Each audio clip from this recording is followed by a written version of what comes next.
stacking the deck. I'm here with the boys. Kurt, Easton and Kurt, no particular order.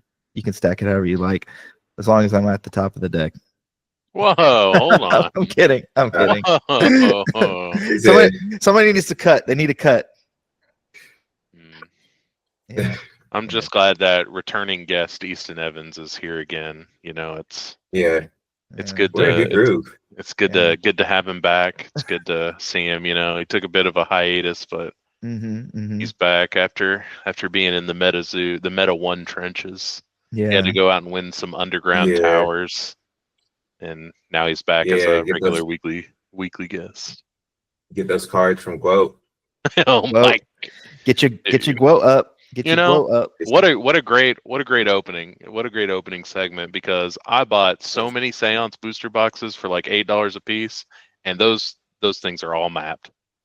I'm getting they've all been one hollow boxes, man. I hate it so much. Man, I don't even we can talk about Guo. I guess some of the developments on the Guo Metazoo front this week. I don't know if y'all been up with it or not, but those uncut sheets are turning up boo boo. They're all damaged, right? Oh, straight to hell. They say, "Here, damn, take your cards." Yeah, I don't want to call anybody out, but you're spending like $500+ on this stuff, and it's showing up just straight damage. There was a Nightfall uncut sheet. Now, I don't know if y'all saw that one floating around, but there's literal holes in it, like a tear in the middle of the sheet. Oh my god! Yeah, like a Nightfall hollow sheet, just straight up, wrecked. So I'm thinking to myself, like, how does that happen? There's two ways. Maybe it's negligent. That's some hardcore negligence, though, right? It's either intentional or negligent. I don't think it's both intentional. Bad. I don't think it's intentional. I think it's negligent. But how could it be that negligent? I mean, that's maybe. So maybe it's a little negligence, one, and then maybe I don't know. I'll give them the benefit of the doubt and just say maybe that those uncut sheets were not stored properly whenever they were returned, or they were returned to the warehouse. No, but on the streams they look fine. Right. Oh, okay. Yeah, so it's 100% negligence. Yeah, but between stream and getting to somebody, it's like, bam. Yeah. See, I don't maybe know. They pull out the good ones so you could, and then they're like, oh, we have like a million terrible ones. Go ahead and give you all the crappy ones. I don't think it's that deep. I just think that it's just negligent. It's a lot of orders, and anybody who doesn't, whatnot. I mean, that's a pretty tough ask when you're up all night and day doing these like little, rinky-dink streams, and then not to call it those rinky-dink, but yeah. So a lot of product. One guy, he was buying Nightfall spoiler packs. So I saw this like unfold before my eyes. He was buying Nightfall spoiler packs, and they were the Andy packs. So they were the packs, the full hollow, hollow hits. And now the Guo guy didn't realize that, probably at the time. Maybe after the stream they realized it, but during, he's like, wow, these are all hits. Well, he pulls like the full hollow Ictena or whatever. Okay. Well, funny enough, because they were doing Nightfall, or was this native? Native. They were doing rip and ship. And the guy who's buying all the packs, like $50 a pack, which is couldn't be me, but I guess it's because maybe you're willing to pay $50 if you're like, I'm guaranteed the full hollow spoiler native hit. I don't know, whatever. They were going like 50 or more in some cases in that stream.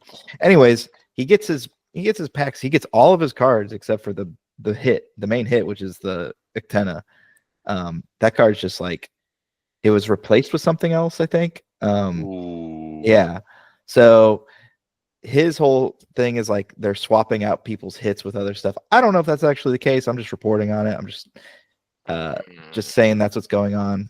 And then there was another meltdown with the streamer the other day. He basically, people were chewing them up for the bad packaging again. They seemed like they had fixed it, but it's gotten worse again. So they were attacking the streamer, which, in his defense, I reckon he doesn't have a lot to do with the actual shipping of the products. Yeah. But, he took it all personal, and then since then a lot of the quote streams have just been taken down. So now there's a lot of drama on that front. So I just thought I'd share that bit of information with you. You know, all my bricked seance boxes were packaged very nicely. Lots of paper, bubble wrap, and they were all nice. But I did, like, initially whenever it came out with all those packaging issues, it was just like a big cardboard box, and they just looked like they were Tobying them into the box. Like, yeah. just mangling those booster boxes, which is not an easy thing to do unless you're literally just like chucking them into the box. So it was but all my bricked boxes came just fine. I think I've been through like 12 of them now, and not a single, like whatever it was called in Seance, Hateful Eight or whatever, not a single one of those. One hollow packs. It's very obvious, I think, that someone tipped them off, that whenever they open up a case, just open up one of the boxes. It's all mappable. So for those of you guys that for whatever reason are still buying Meta 1 off of Quote or off of Facebook groups, if you see someone selling sealed seance boxes, do not buy them. They'll tell you they're not mapped. They'll tell you they have no idea, but they have an idea. They know exactly. Because for those of you that are just getting into the hobby, seance is 100% mappable. There is there's no way around this. You open up one booster box out of the case, and the pack artwork will determine which packs have the full hollows in them. And that is true for the entire case. So that's so fun. You know, don't pay more than like $7 a box like me. I even feel cheated at $7 a box. But I remember when people were arguing with us about Seance and Nightfall, like Meta 1 was incredibly mappable. Like there's a lot of products that were mappable. And so be on your toes, be very skeptical. I mean, I know it's like bottom dollar, but I mean, save your pennies, like especially if you're a Metazoo lover, like save your chickens, because you're going to be wanting to play and be a part of Meta 2. And if you're buying a bunch of Meta 1 that isn't really worth anything, maybe you want some for your like personal collections, cool, but it's not going to be worth much, if anything at all, or you'll be getting product that is damaged, probably mapped. Like the only things I see in Meta 1 in the growth streams are maybe some of the cards that weren't released, or things that you should have gotten that you aren't going to get your money back for, probably because the lawsuit. I have seen like people that have had damaged product. They've reached out to not Quote to rectify it, but to Whatnot to rectify it, and Whatnot support has been really good. Yes. To like if you have a damaged product, or if it didn't come exactly how it was supposed to, you'll get your money back, right? So that's good. Don't take advantage of that. But you know, that's that's good, at least, that, you know, if you can show them proof that you know paid for something and it didn't come in the condition that you bought it for, you will get your money back for it. So I've heard Whatnot Support is very, very good at that, you know. So yeah. Well, the one thing that kind of sits a little weird with me, this is typical TCG shit, but we can move on from this topic, I guess, like after this. But the streamer guy, like, I think they're just starting to realize how some of the stuff's worth money, and they get bought into the whole hype thing. And he buys a Bear Walker board and he puts it behind himself during the Whatnot auction, and then he's like trying to sell the board that he bought that's not for Quote, it's just his, and he's like trying to take offers on it while he's streaming to see if anybody will buy the Grim. How was that? Yeah. So it's like the host for the Liquidator is like, oh well, these Metazoo things I can buy on. Trying to get side deals. Yeah. Seems so like a bit of a conflict of interest there. Oh man, I didn't really appreciate that. But moly. You know, whatever. That's the fun world of TCGs that we live in, right? I mean, that's crazy to hear. That's kind of crummy. Oh yeah, yeah. He's like selling these, because I reckon the line of thinking is like they what they do is they sell these things on their Whatnot, and they're like, wow, we can get this much more money for it, and you know, it's going for this on eBay, but we sold this for this on our whatnot. So I'm just going to buy something, put it on our, like behind me. I'll make a little money on the side. And again, I like, get your bag. I get it. This guy's getting paid like, peanuts to run these 24-hour streams. But the fact that he's getting paid peanuts, maybe you question some of the ethics where it's like, oh, maybe a promo to just kind of slips outside of the door. Who knows? You just got to realize that the Meta One stuff isn't worth anything. Like, no, it's dirty money. It's worth something if it's worth it to you, but at the same time, don't buy it for a profit. Like, I don't know how you could feel I barely feel anything for the towers that I went to, but there's some cards I like sure, memories. I have no connection to these unreleased tower promos. Yeah, exactly. Maybe I want the one that I went to, right? Okay, fine. It was given to me, I got it for free. So maybe you keep that. I don't know. But to pay $50 or more for a Frost Tower aura that you never went to.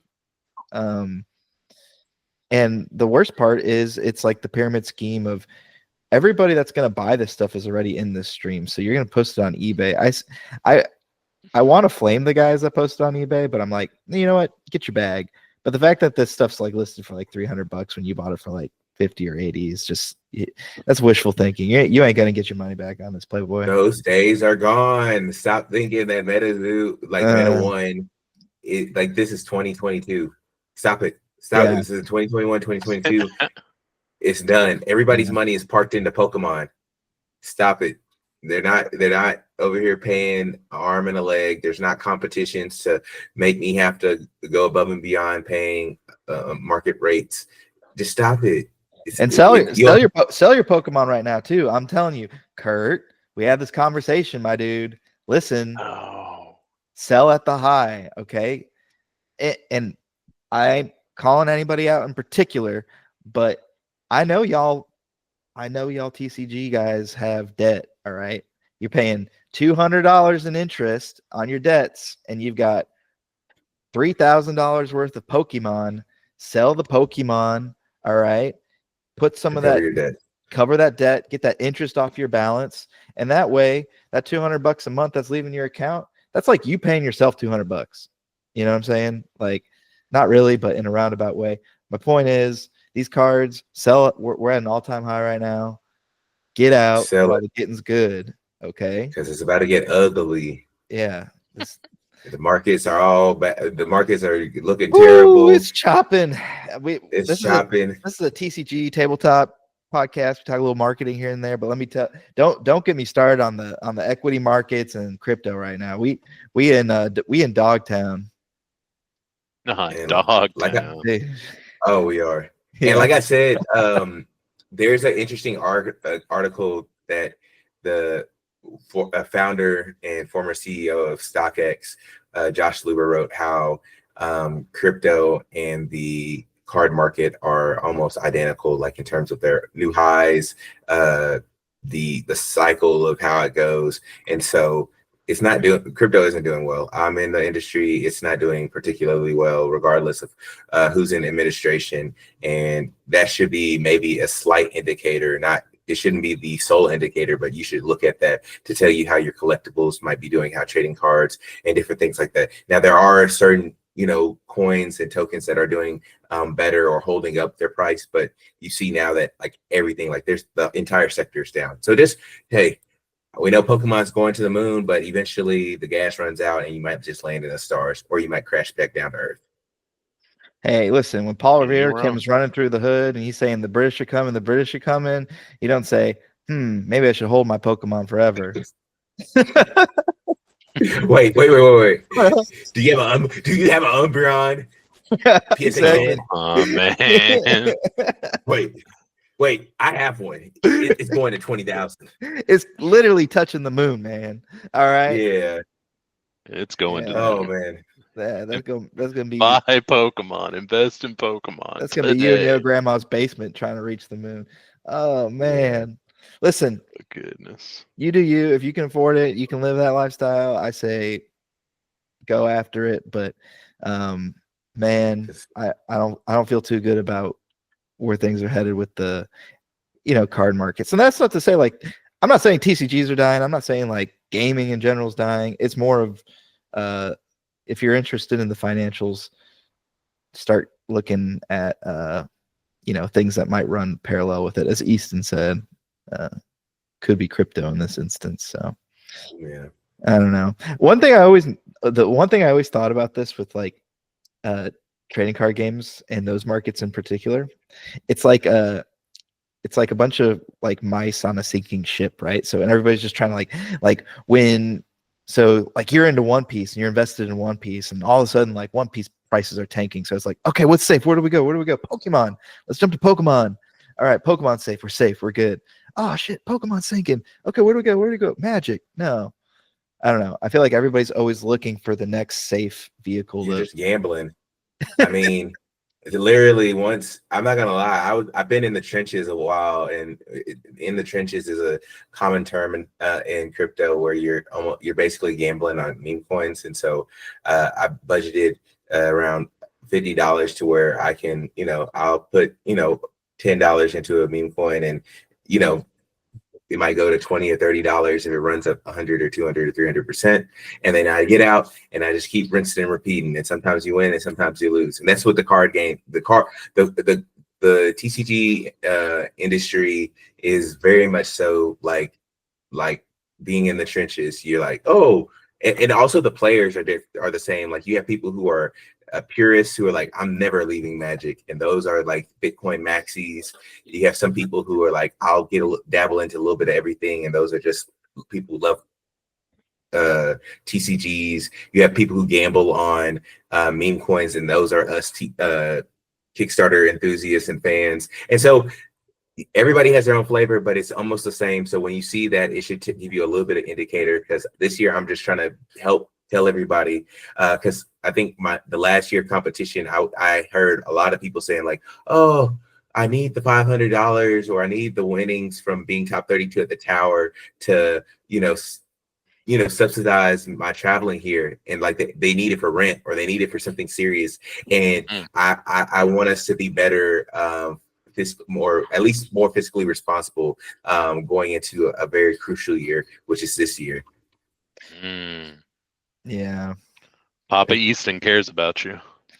I try to let you know. These companies sure as heck don't. Let me tell you.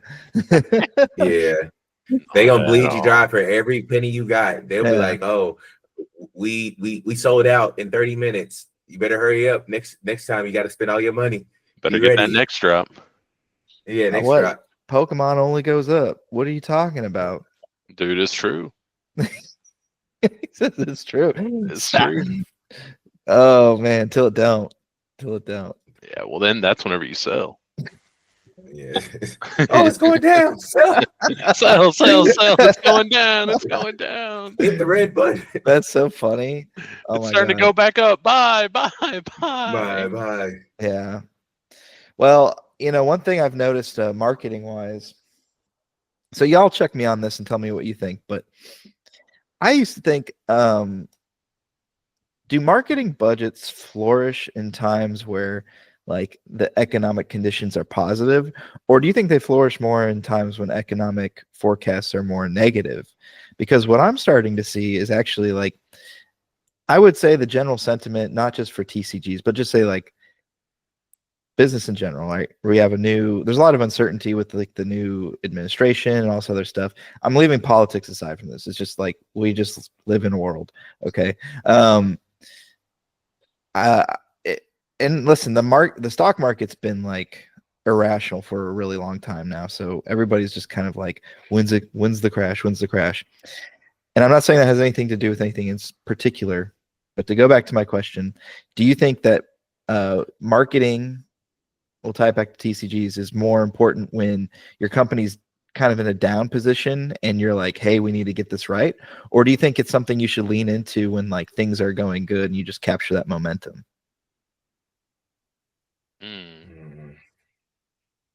I'll let Kurt start. Oh, you are. Okay, I'll start. I'll start. Man, I didn't go to school for this. Well, no. I mean, you have a mind for it too. Like, you can look at least the content and understand like what people are talking about or thinking about or what they're buying and choosing to Like, we'll use Metazoo for an example, right? I definitely don't think that marketing picks up whenever things seem down. Okay. I think it rides the wave whenever things are up. You know, whenever people want to buy, that's whenever the marketing happens. I don't think they try and rally the troops when times are bad. Whenever you're in Dogtown, as you so eloquently put, I think there's only a push to sell whenever the market, is up. Okay. Easton, what are your thoughts? Unfortunately, it should be a year-round thing. So you should be able to lean on your budget, which you've had forecasted at the beginning of the year or at the end of the year prior to that, to kind of dictate where your dollars and how you're going to spend. But what tends to happen is, things are I'll say it's a little bit behind with TCGs, is that either they start out really, really hot and they fizzle out because they're not getting the conversions that they thought they were going to get, or they're like, dang, we ran out of organic steam, let's put some marketing dollars behind it and that'll keep things afloat, when you really need to have like a comprehensive go-to-market strategy. And depending on the game and the size of the game and the history of the game, you probably need to be a tad bit more aggressive in the get-go. Like, I think we all know the games that have like big cash prizes and different things like that. Now, I'm not saying you need to spend $1 million, but I am saying that you need to have a very clear and concise like competition roadmap that has some type of monetary value, because that's the only way you're going to get, or that's one of the main ways you're going to get players to come into the game. That flows into your collectors and then rolls into just kind of like, I think the collectors and the players roll into the LGSs. So it's like how I see it is, to answer your question and be super long-winded about it, is that most people do it incorrectly. But if I was like Meta 2, I'd be very aggressive, because you already have a lot of like hype from the past game, and you also need to change the sentiments and make it very much more conducive with Meta 2. But if you're a game like Magic or something like that, you need to be a slow grind, have a well thought out, organized play, get into LGSs and stuff like that. Like I would say Primal is primed to be more along the lines of a Magic the Gathering kind of type of setup, and their marketing dollars incrementally grow, whereas Metazoo is Metazoo. Yeah, so my observation, and I don't know if it's correct or not, but I think that companies or businesses, again, we'll go back to TCGs, like they're more inclined to take on marketing budget and marketing risks when the outlook isn't as positive, which honestly, isn't really ideal, right? Like, you would come into it, we're biased, of course, but you'd want to like lead with marketing, as I think both of you guys sort of said, right? When things are the most positive outlook, right? Mm-hmm. But what I'm starting to realize, as and this isn't about anybody who's reached out to me, and it's not just TCGs, it's literally other clients that I've taken on for other industries. But right now they're like, oh, well, things aren't performing as well as we want. We need leads, we need sales, we need these conversions, we need this. And they're coming to me because they're having a problem with those things, not because things are already functioning correctly. And I think that's interesting, because I go back to even look at Metazoo, like the original Metazoo, how honestly they did very little marketing. They did, or at least very little like traditional digital marketing. They did like the kind of like the cool, like, as Easton would say, like the Web3 sort of, community engagement stuff maybe. But by and large, they didn't do like, landing page ads, booster box release, PR, like press release, like they didn't do any of that stuff. No. And I think that's because they were in such, like, it was, outlook was fairly positive.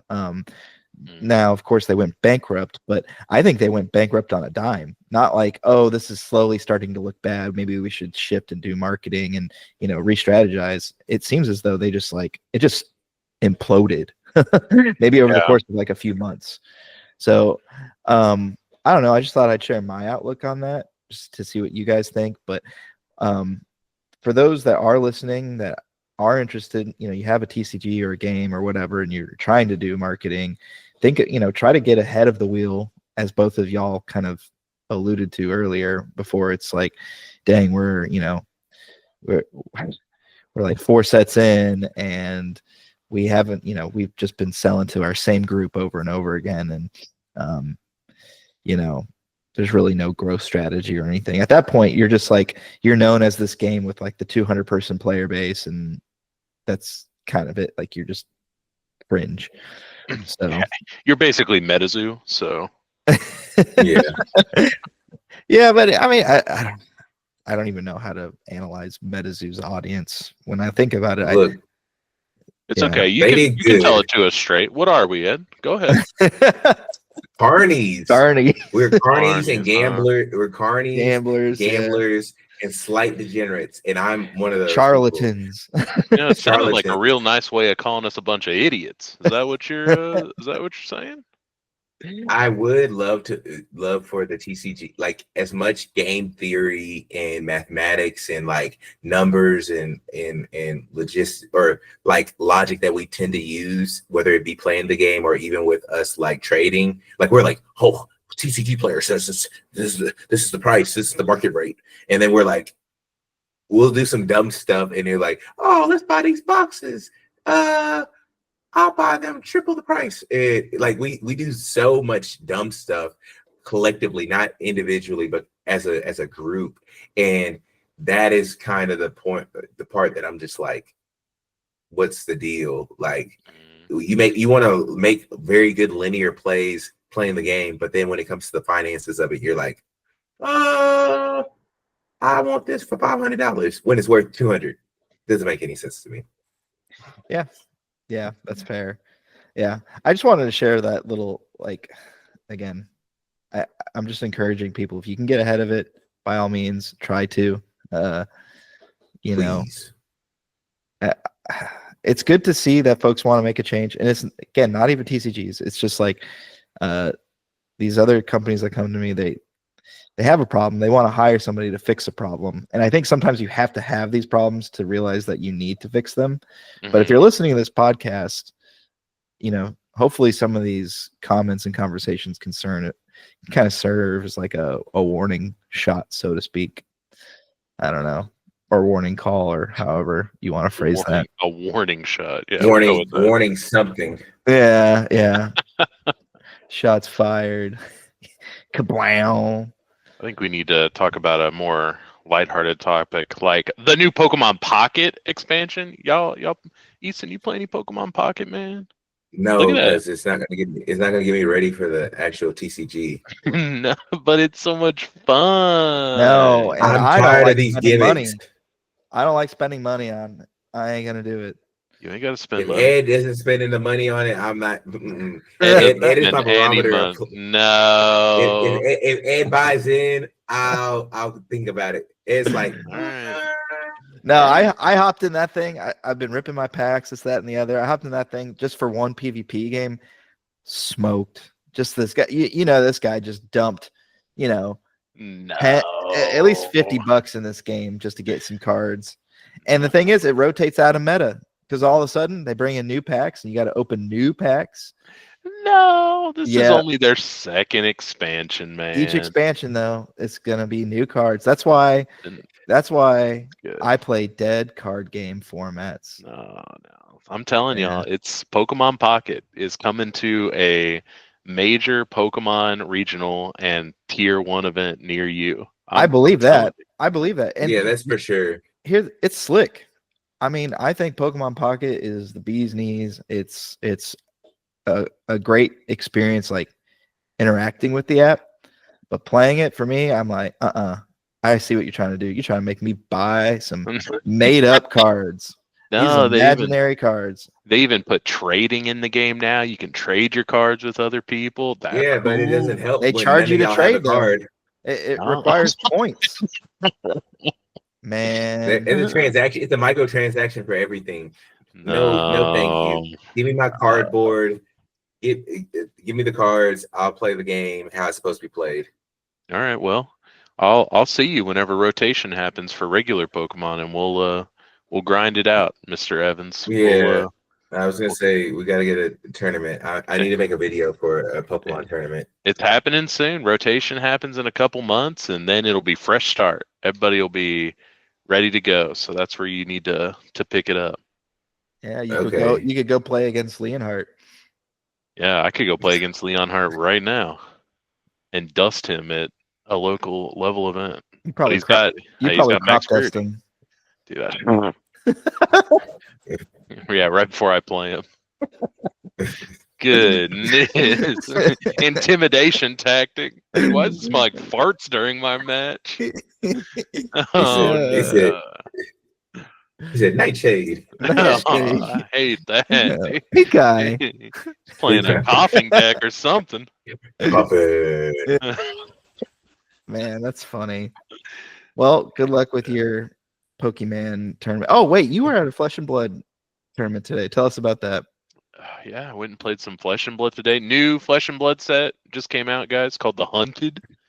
It was I didn't go to the pre-release. That was last weekend. I was otherwise occupied, but this week I went to a local Flesh and Blood. I was playing a deck that was given to me because full disclosure, I do not buy into Flesh and Blood.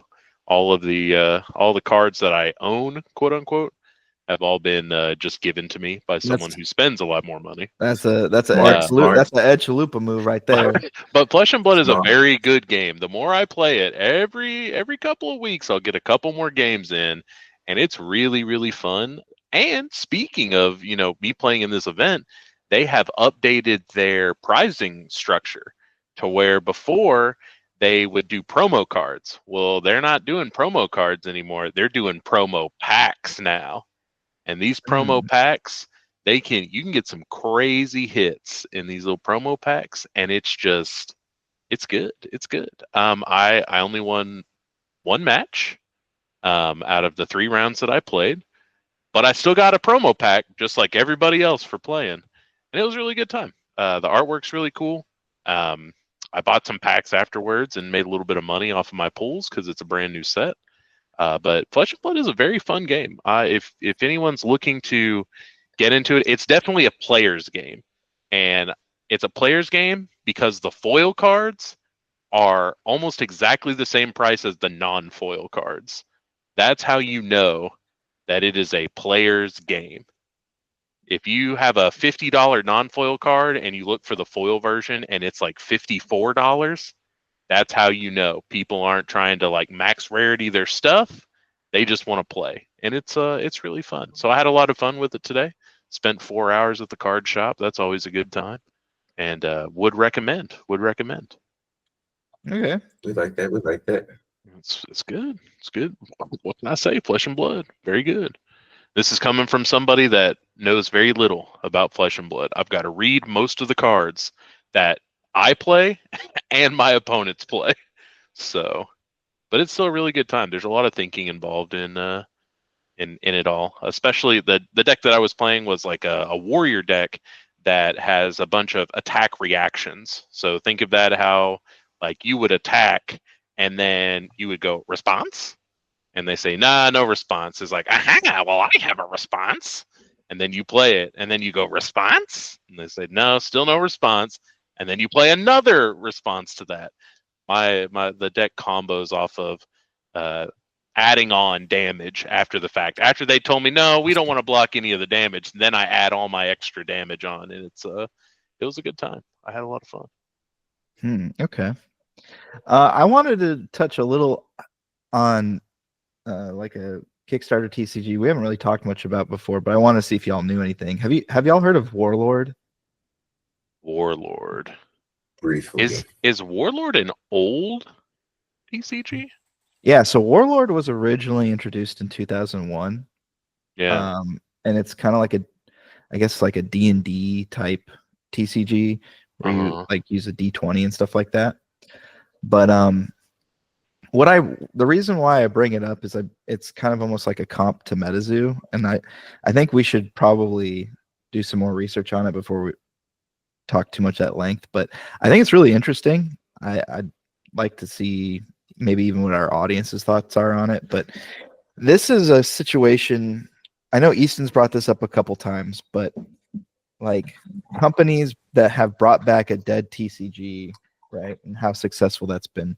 Mm-hmm. What I think is interesting is Warlord was launched in 2001, and in 2024 they had hosted their second Kickstarter. So like this is kind of post Kickstarter craze a little bit, but they raised $600,000, which is substantial. That's how I know this game. Yeah, go on. But I've met the people that were behind this Kickstarter. They play Sorcery. Oh, and they awesome. and they went to Sorcery Con, and they also went to the Arthurian Legends release event in Denton, Texas. And once I heard that they were from Oklahoma, I started talking to them about it, and that's whenever they mentioned this Warlord game. And I know the people that are behind this, and they were trying to get me into it. I guess, like you said, they rebooted it with this Kickstarter that I'm looking at here. Crazy that they raised $600,000. That's kind of insane. Well, I mean, Metazoo raising $2 million out of the bankruptcy is kind of insane in its own right. But fair. Yeah. What I think is interesting though is, and I think this is kind of what the legacy Metazoo community wanted, but all of the old cards from 2001 are backwards compatible with the new game they're making, which I think is kind of cool. Ooh. So they're literally raised $600,000 to bring the old game anew. Back. Yeah. Which I could see how they could raise 600,000, because if I was an older player who might have started, or a player from yesteryear who has the financial means, I want my cards to be worth something now, and I want to be able to play with those, continue to play. And so that's interesting. I don't think they could do that with Metazoo, but if they could, I don't think they could do it with. I don't think they could do it with Metazoo, just in the way that they released their power cards, which were all limited promo drops, right? Like, yeah, all of the best cards in Metazoo were all limited release, not necessarily that you would get from a set. Some of the strongest cards were the tower promos, or I think Loveland Mailman, stuff like that. I think them having almost 2,000 backers is substantial too. Yeah, I don't know, like that's pretty good for an indie anything. So I don't know. I'll be sure to keep Warlord on my radar. I think the art looks cool. I'd want to look at the game too, but honestly, we always talk about, what game would you play? I would pick up maybe like a starter deck of something like that and play that. Like, I'm cool with that.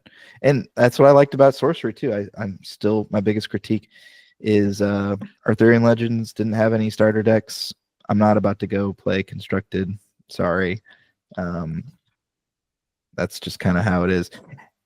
To segue from Warlord to Sorcery, I guess we're ping-ponging between those two since Kurt's mentioning them a bit. But I do want to harp on a little bit the fact that Sorcery's annual release cycle, like how is Easton, I know you're not playing Sorcery, right? You mentioned it, like they don't have any. They don't have any. One, they didn't have a product, and two, it's just been kind of dead here in Austin. Yeah, it's kind of dead everywhere. Yeah, I mean, this annual release cycle is kind of crazy to me. Don't get me wrong. I'm like the dead TCG guy. I like the slow pace, but the more you think about it, if you don't have, maybe even biannually, shoot, 2 a year. But go ahead. Their annual release would work if they were more committed to organized play throughout that year. What do you mean by that, though? Like, yeah, so if they could get away with releasing one set a year, if they had higher tier events, like regional level events, every couple of months, if there was not just at the local level, and unrelated to this, my local finally got their new store kits in. We love that. We love hearing that. But anyways, they are struggling because a lot of their competitive play is run online on Tabletop Simulator. They have a very flourishing league that runs through Tabletop Simulator. It is run by the company that Sorcery? Sorcery. Mm-hmm. Okay. Yep, that runs through this online league, and I guess they think that that's sufficient, and it's not. We have We have things like Sorcery Con. There are little events that pop up, but the company, I really think, needs to step up and start, I guess, running it or telling us about something. The only tournament that Sorcery that Eric Curiosa really owns is Gen Con. That's the only one that they're really behind. Now they have it, but that event is extremely limited just due to space. There's only 64 people that are able to sign up for that. It's not the best thing, and the rest of it is still grassroots. And we talked about this. We've talked about this for a while.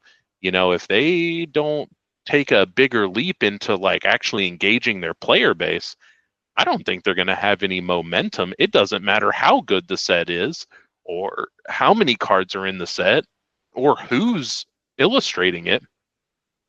If I can't do anything with the cards, what's the point? Local play is for the most part dead. There's not, we can, at least on my local level, we can rally if I'd say we could get 12 people if I begged and pleaded with everyone that was somewhat regular at some point. Ooh. And that's really sad. Yeah, even when you say it, that doesn't like please. Yeah, exactly. Like, please come play Sorcery, please. It's like, dude, no, that's not.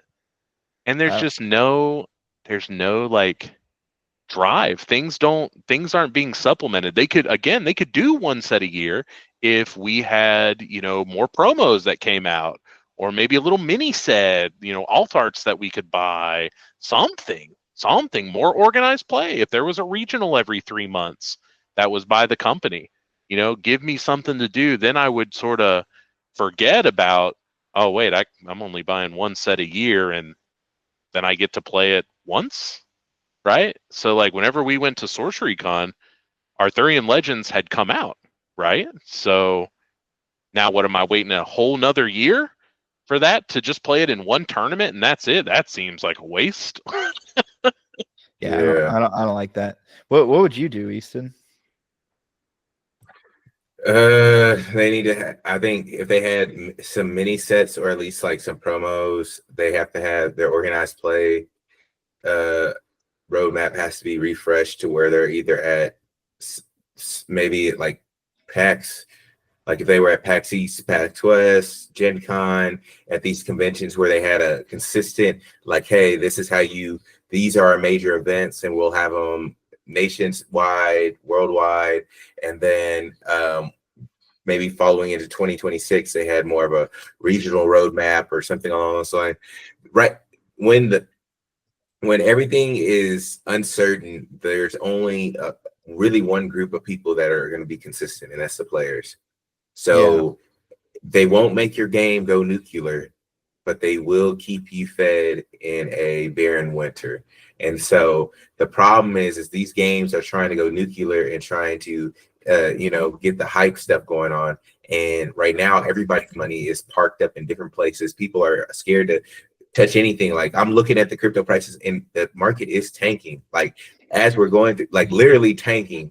It's scary. Yeah, I see it, dude. Yeah, I know what you mean. Yeah, and I'm looking at, I know tomorrow, as of today being the 2nd of February, Monday morning at 8:30 Central Time, the markets will be bloody. It will be all, and people's stocks people are gonna cry, and so people they don't know where to put their money at, and so they have it parked up. They either have it in cash, they're just chilling, they're waiting for a great time to buy, they're seeing how low this thing is gonna get.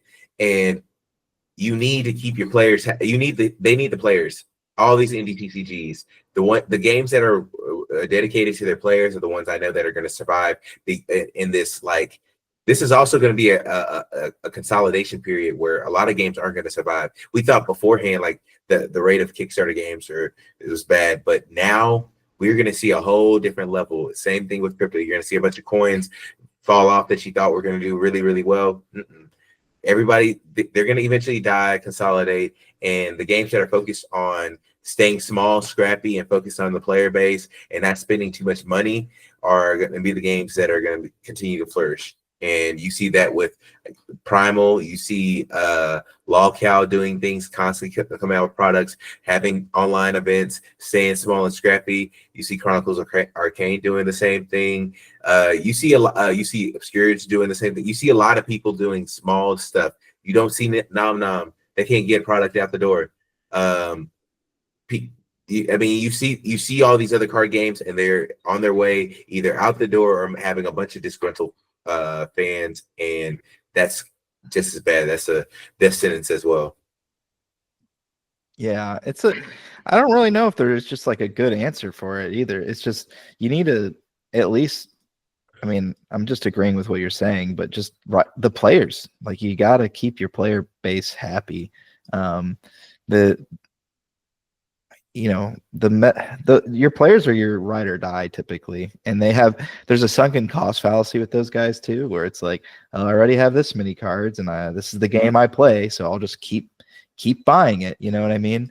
But as soon as that drops off, as soon as you stop giving them a reason to think about you, then why even I don't know, like your collectors are just so fickle, and the investors, it's just going to be the 100%. The moment they smell any kind of fear, it's just like, okay, time to dump. Yeah. I don't know. I think you just gotta continually support your players as best that you can, and but not just say you're supporting your players, right? Like actually doing it. Actually do it for sure. Yeah. But it's just, I don't know. I'm very disappointed in just the lack of doing any of that. It feels like.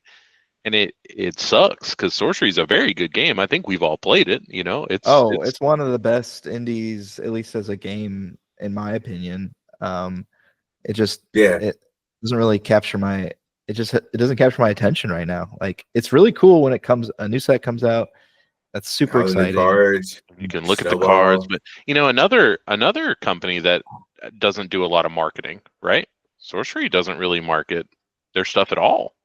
Well, and it's because they've have a lot of that hype energy. Again, I think some of these companies they rest on their laurels, where it's like, oh, we have sales, we're doing well, but like, what else are you like? You just it can't just be that, and maybe it goes back to maybe that wasn't the vision of the creator. Maybe the creator just wants like this. Maybe they want a really small, slow and steady kind of community. Mm-hmm. That's the only way I can phrase that. But it sucks because if your community shrinks enough and there's not a lot of, if there's nowhere to play your game and there's no secondary market, there's no hype, then people get bitter. And they'll start 100%. To spread. They'll be your biggest haters. Oh, yeah, for sure. Yeah. This game's going to 0. This is a scam. You don't have Alan the Kraken sending posts. Don't get Alan in there. He'll Alan gonna be like, you can't say his name. He'll pull up your whole family history. It's like saying Voldemort. He'll be in 100 messages a day in all your Facebook groups and in your Discord, just causing unrest. Yeah. But no, I've been fairly disappointed in Sorcery over this. Ever since Sorcery Con, it's felt like there's really been nothing. There's been a lot of promises of stuff like, oh, check this out. There's going to be new stuff in the Dust Store, bring a friend to play Sorcery, and you get this exclusive promo of a very playable card. It's like, okay, that sounds great. When are we going to do any of that? Like, when is? Yeah, you were talking about Sorcery quite a bit. So I'm glad we touched on this a little, just because it felt so nice, and now it just feels like nothing. Like we don't even the play group that I have that would be sort of the backbone for Sorcery. We don't even want to play Sorcery. We don't want to go to the card shop and ask them to run a 4-man tournament, because it's like, what's the point? Yeah, for what? there's nothing to look forward to, and that really feels bad. Where it's already felt like Arthurian Legends has run its course, at least from our semi-competitive group. How many events do you think a game needs to coincide with like the launch of a new set, like company, like OP. You know what I'm saying? Like events, like 2. You say 2? You need a pre-release.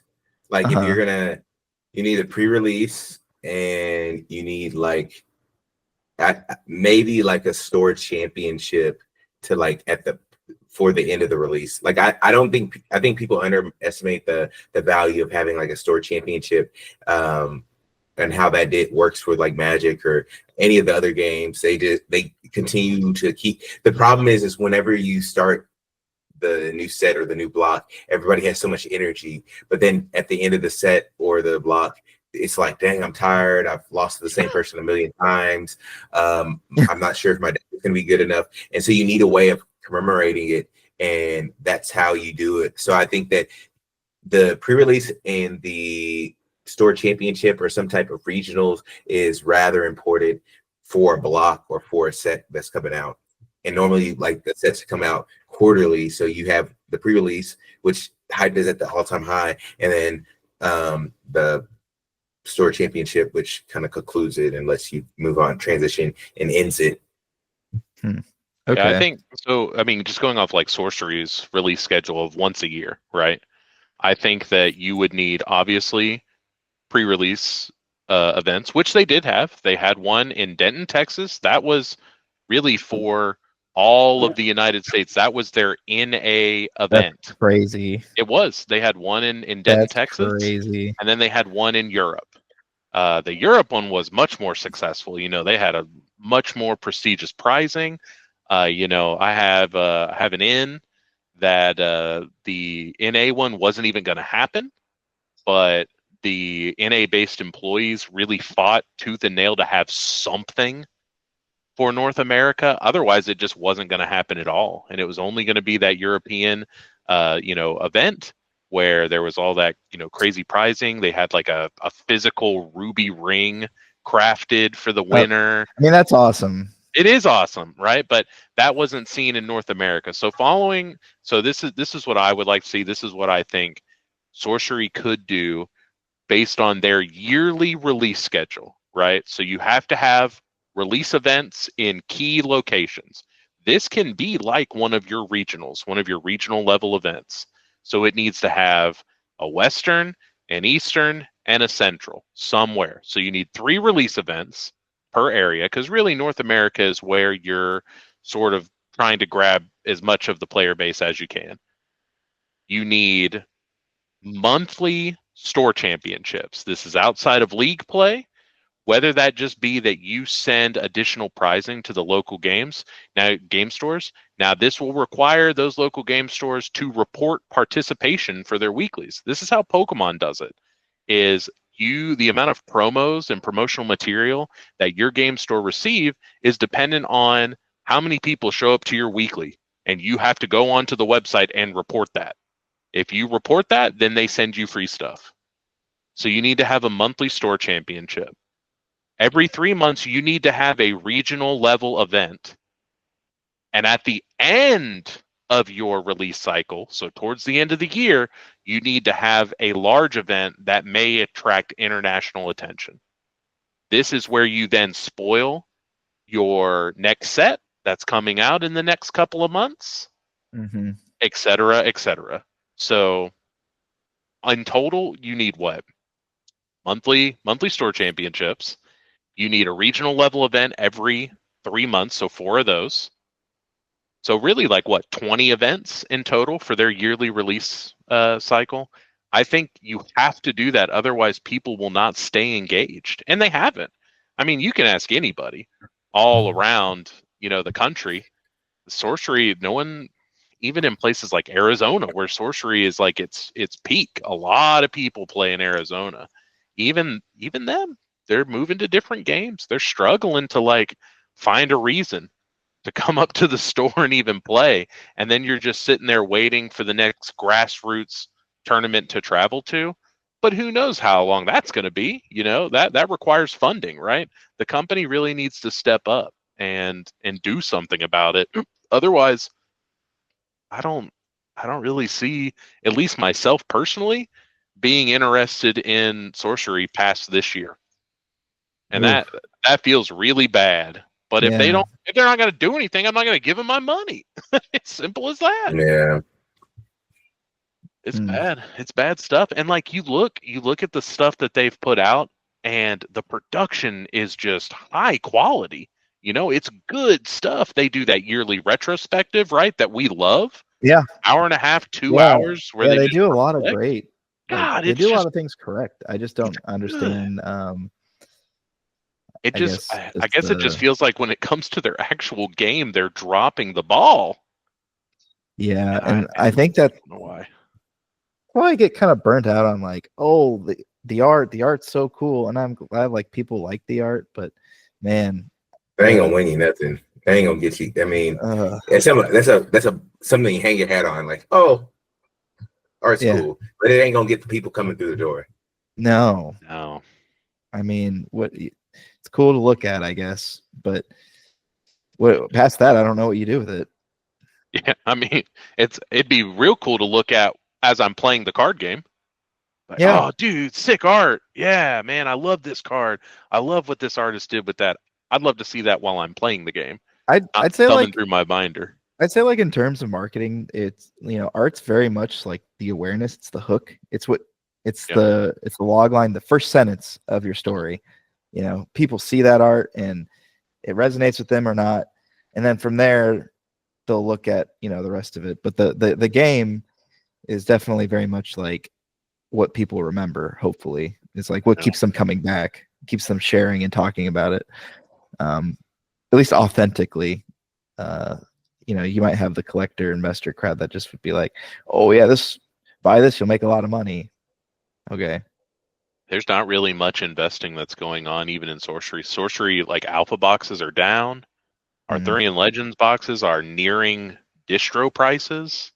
Like it's bad. It's bad.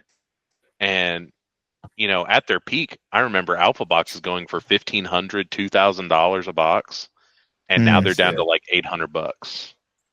That was some good. That was some good. Yeah, now they're down to like $800, which is unheard of. If you were able to get an alpha booster box anytime during the last year under 1,000, you felt like you were eating pretty good, and now that's just the new norm, and that's crazy to think about. But damn, they got to do something, and I hope that they can't just be blind to this. There's no way that they're just blind to this, but I'm hopeful. I'm always hopeful. Every time I walk into my game store, the employee always asks about sorcery. Have you heard anything about them? Anything cool happening with sorcery? It's like, brother, I ain't heard nothing. And there ain't nothing going on. Don't you see us not coming up here every week to play? That's why they're asking you that, dude. They want to know where you at. Yeah. How come you're not spending money in our store every week? Yeah. Where's that guy who buys them 4 boxes? Gosh. Yeah, I got some for him. Yeah.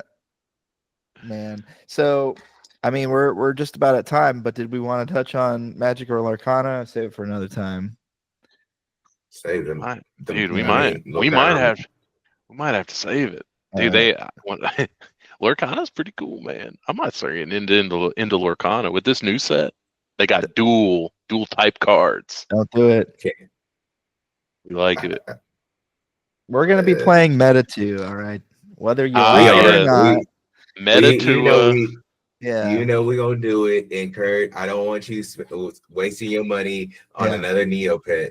Yeah, exactly. Come on now. All right, check it off your bingo card. No more flesh and blood. Hey, I'm saving myself for marriage. For Metazooage. Yeah. Yes, of course. All right. Well, hey, it was good catching up with y'all. Try to stay safe out there in the financial markets and also in the streets.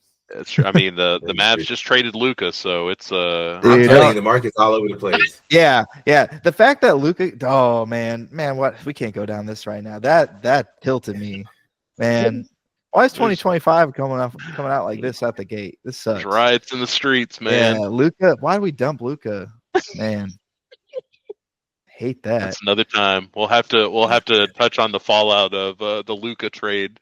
Man, he shouldn't have, the Mavs shouldn't have let go of their Charizard, dude. And they traded it for a Venusaur. And it's like everyone knows that's they not got it. cheated at the card shop. They said, "Oh, this one's super rare. I'll give you a Venusaur. I'll give you a Venusaur and a Ninetales. How about that? That's 2 for 1. Oh man, they're both shiny. You see the star in the right corner? Yeah. Oh God! What a way to end it. All right, y'all. Well, thanks everyone for stacking the deck with us. We'll see you next time. Later. Peace.